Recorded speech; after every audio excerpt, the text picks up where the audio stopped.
아멘. 주님의 은혜와 또 하나님의 사랑의 이름과 함께하기를 소망합니다. 아멘. 마법에 걸린 개구리가 있었습니다. 저 개구리 공주였습니다.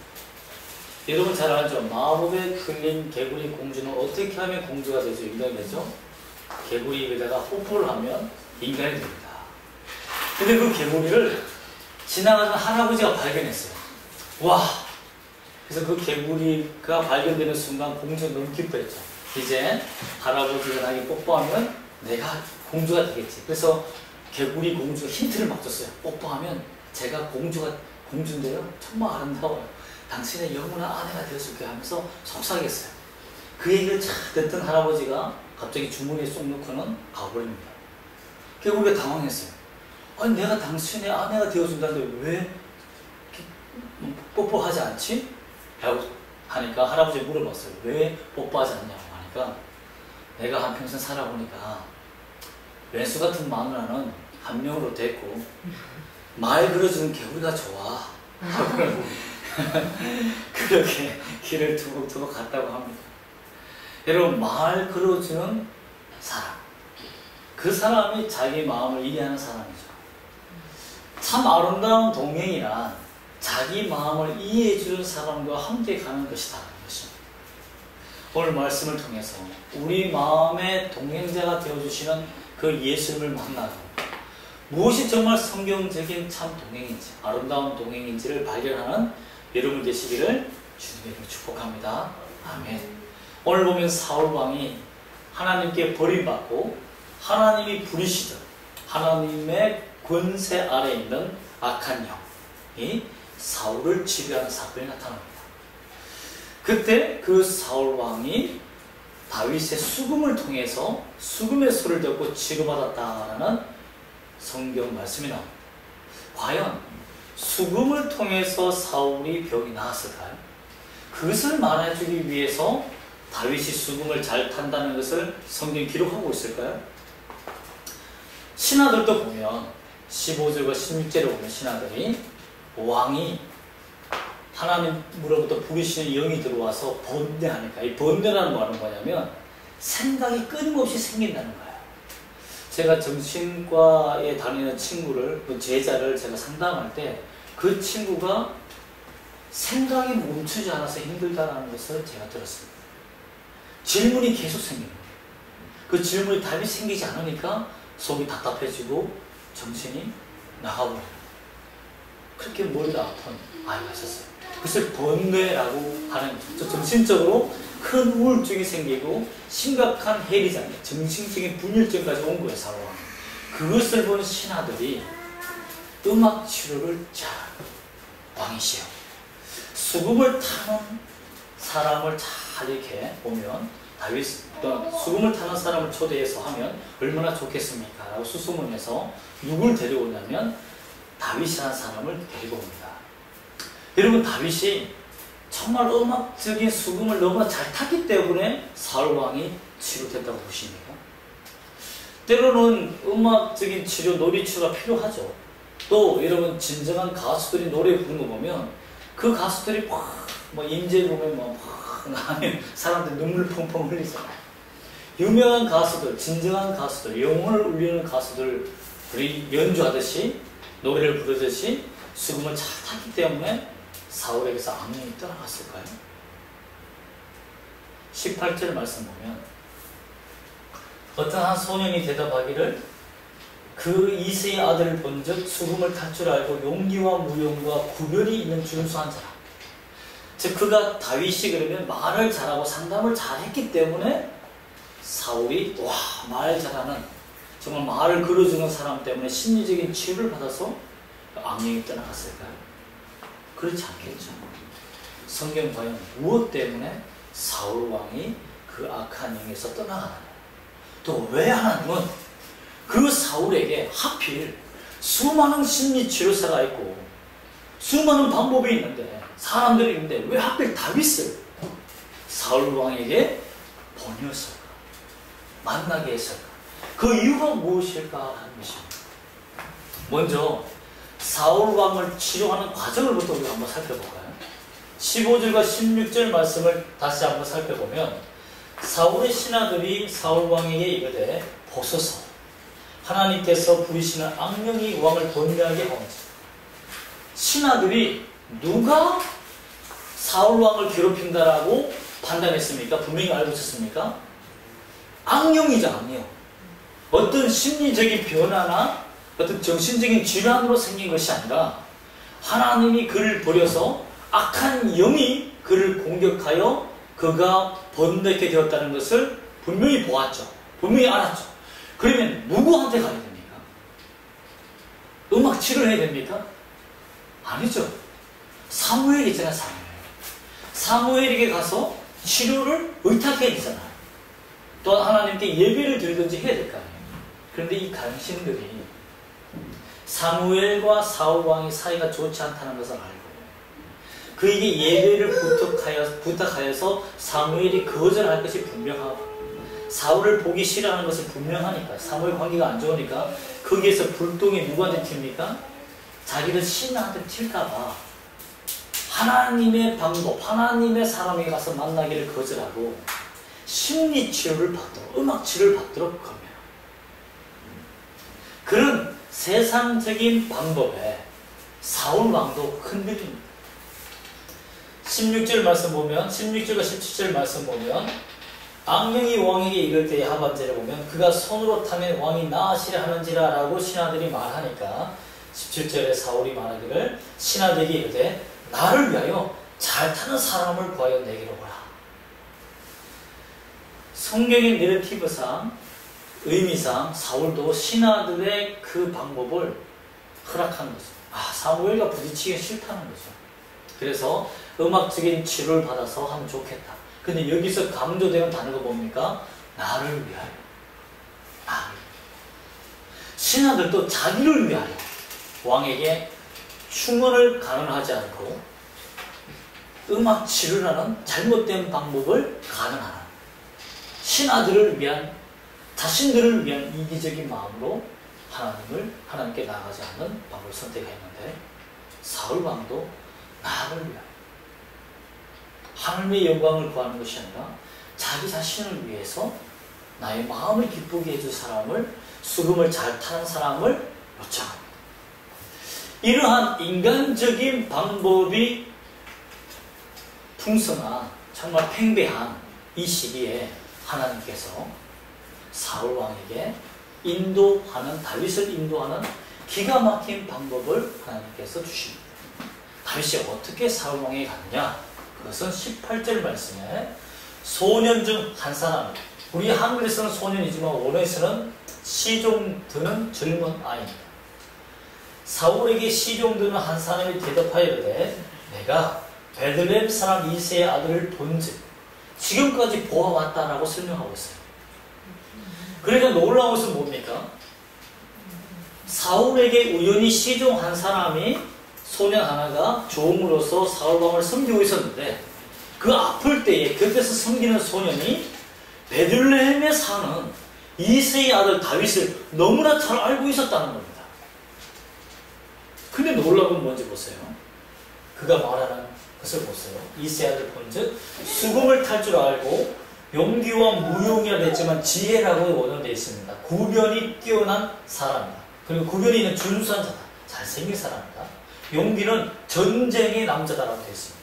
전쟁도 잘하고 싸움도 잘하고 말도 잘하고 능력이 있다. 그러나 여호와께서 그와 함께 계시더이다라고 추천하고 있습니다.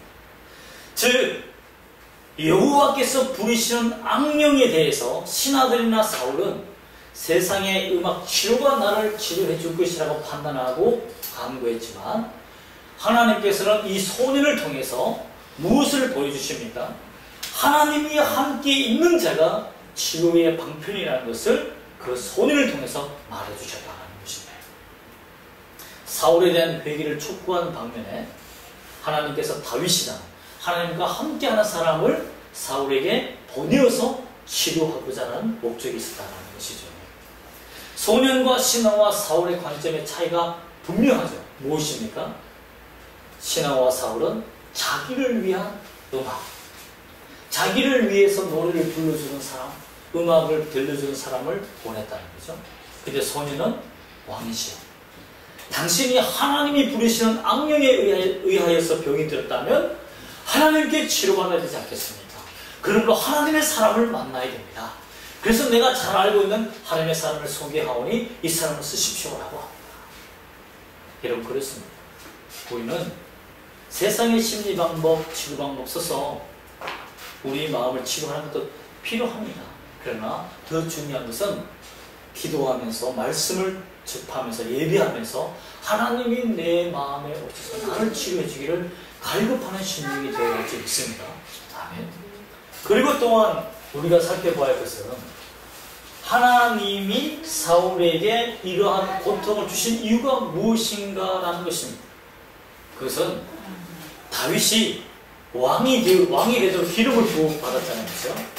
다윗이 왕이 되도록 기름을 부음받았는데 다윗이 왕이 되는 훈련을 받아본 적이 있습니까? 없습니까? 없잖아요.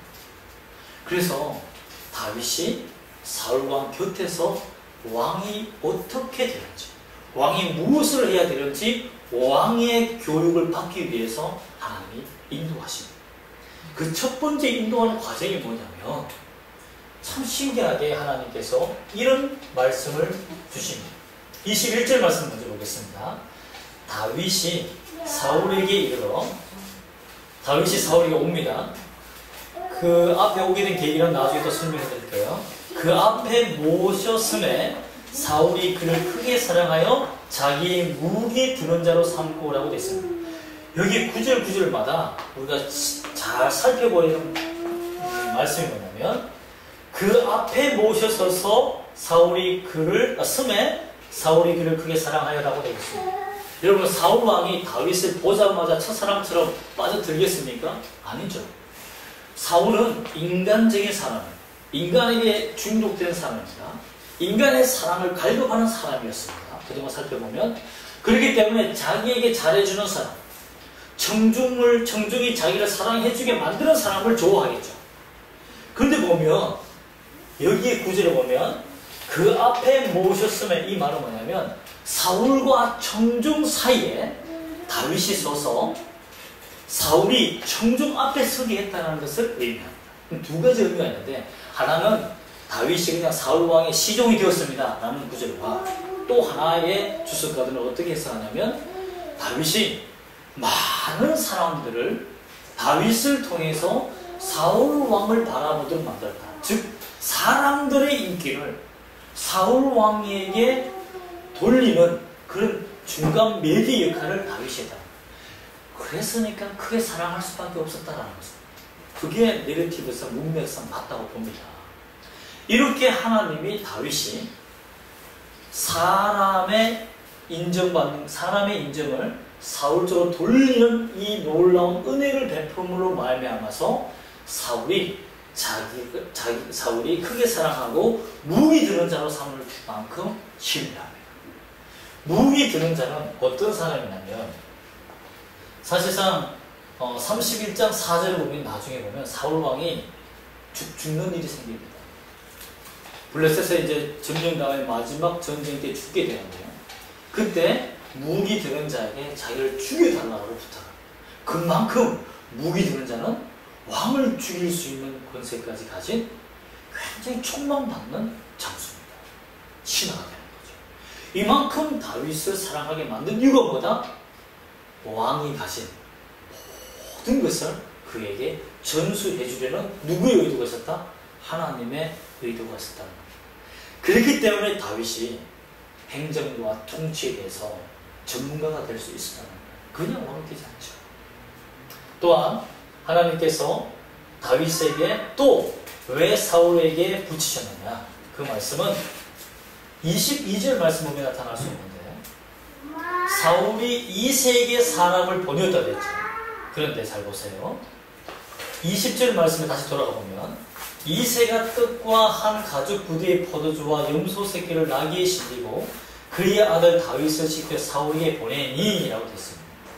즉 이새에게 보내어서 다윗을 달라, 그리고 다윗이 영원히 내 앞에서 서서 있게 될 것이다 라고 허락을 구하는 편지를 보냅니다. 사람을 보내요.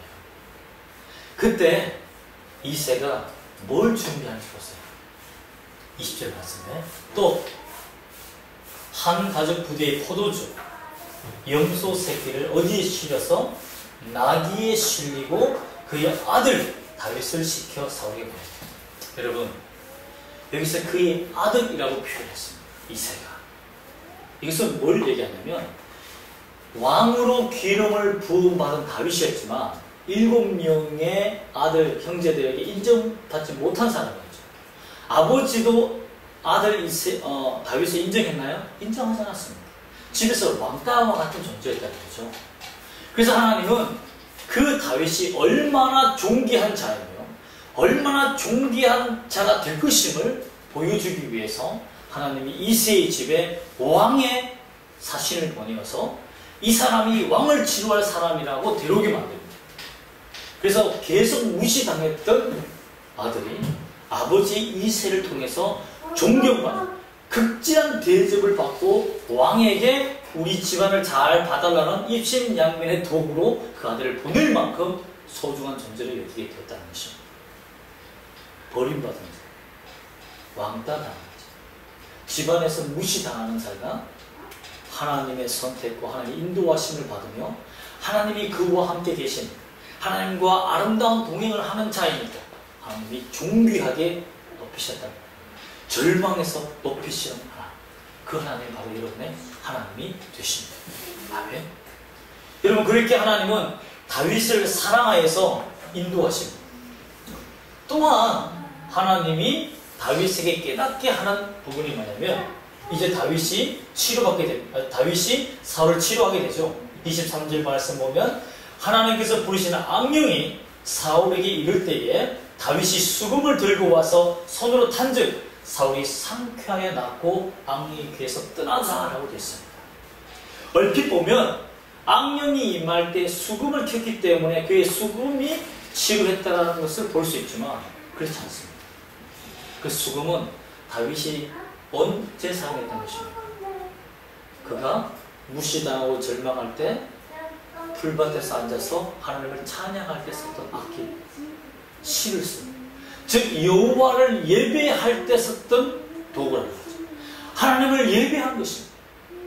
그 악한 영을 쫓아내는 것은 하나님을 예배하여서 하나님의 영광이 임하는 하나님의 임재가 있어야만 악령이 떠나가는 것을 알았기 때문에 다윗은 악기를 잘 켜는 것이 아니라 사울 왕을 위하여 악기를 켜는 것이 아니라 하나님을 향하여서 악기를 켰다는 것입니다. 그래서 하나님의 임재함으로 말미암아서 악령이 스스로 떠나도록 만들었다는 거죠. 그 결과 다윗이 본 것은 무엇입니까?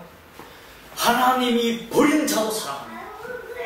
하나님이 사울 왕을 버리셨지만 하나님의 임재하심을 통하여서 그 버린 왕에게도 하나님은 은혜를 베푸시는 은혜의 하나님이라는 것을 깨닫게 됩니다.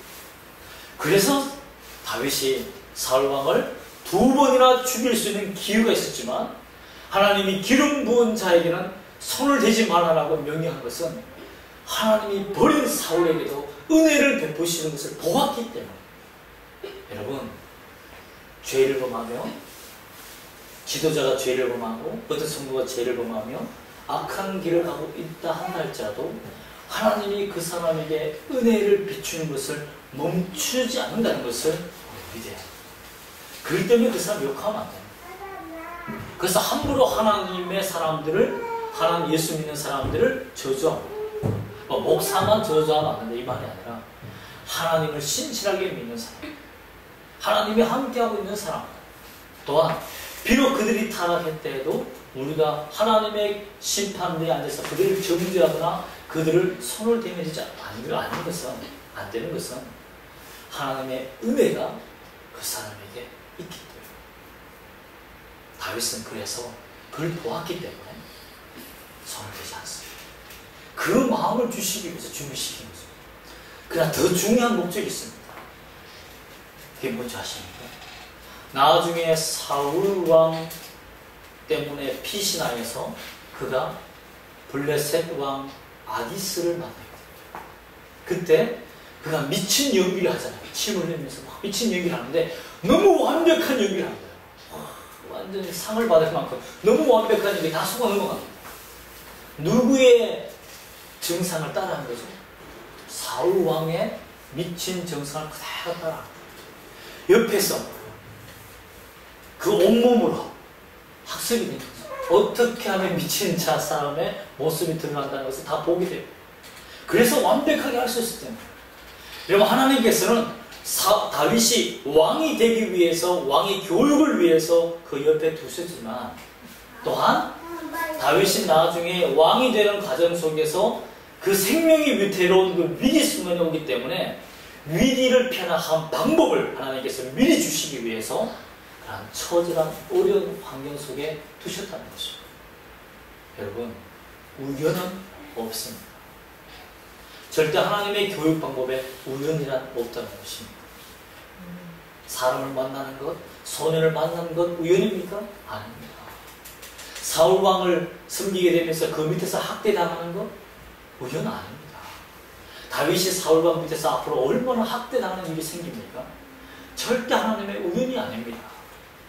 그 가운데서도 하나님의 은혜를 발견하게 하시고자 하는 하나님의 그 간곡한 사랑, 그 사랑 때문에 다윗이 왕으로 성장해 가게 되었다는 것입니다. 여러분, 그러므로 하나님이 은혜로 말미암아 사울이 되게 치료되죠. 그가 받은 은혜가 무엇입니까? 하나님의 역사가 있는 거예요. 하나님이 함께하는 사람은 내가 치료가 되는구나. 잘 깨닫는 거죠. 신앙을 깨닫게 되는 거죠. 여러분, 또한 다윗이 하나님의 역사하심과 인도하심을 느끼면서 얼마나 기뻤겠습니까? 그죠? 자신의 과거를 보세요. 부모에게 어려움을 당하고 부모에게 무시를 당했던 그 마음이 하나님께서 세워주심으로 말미암아 사울왕이 자기의 악기, 자기 예배에 참여함으로 치료되는 것을 보고 하나님이 나와 함께 하시면 얼마나 기쁘겠습니까? 여러분, 우리 그리스도인들은 하나님과 아름다운 동행을 하는 우리가 되어야 될 뿐만 아니라 우리의 예배 속에 다른 사람들도 영향을 받는 그리스도인이 되어야 합니다.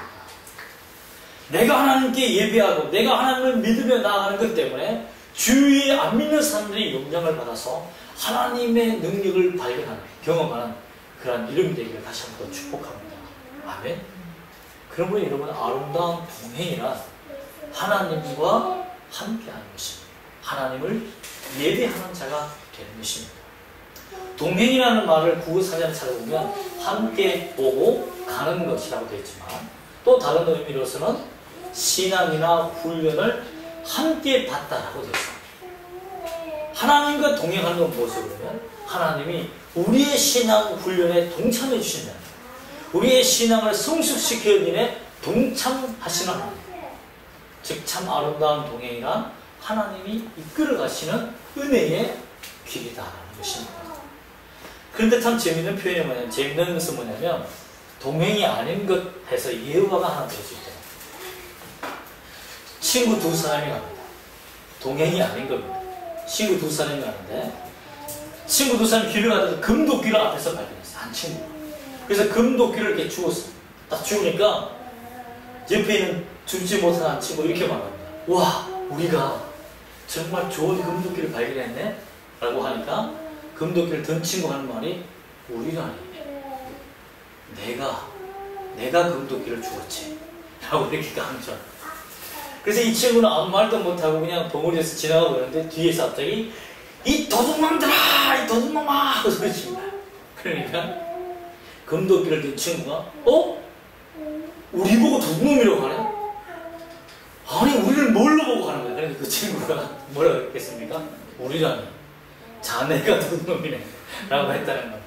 동상이목을 꿈꾸는 것. 이것은 나쁜 동행이라는 거죠. 동행의 반대말입니다. 여러분, 참다운 동행은 하나님과 같은 꿈을 꾸고 같은 시선이 있습니다. 같은 것을 바라보고 같이 훈련받으며 성숙하는 것을 말합니다. 그러므로 하나님은 지금도 여러분에게 요청합니다. 하나님과 함께 동행, 하나님의 사랑, 하나님과 거하면서 하나님께 예배하면서 하나님의 마음을 품어라. 그리고 수많은 사람에게 진짜 하나님의 사람들이 하나님의 능력을 보여줄 수 있는 그 사람들이 되라고 요청하는 것입니다. 여러분도 그러한 믿음의 사람, 하나님의 능력을 보여주는 사람이 되기를 예수님 이름으로 축복합니다. 아멘. 기도하겠습니다.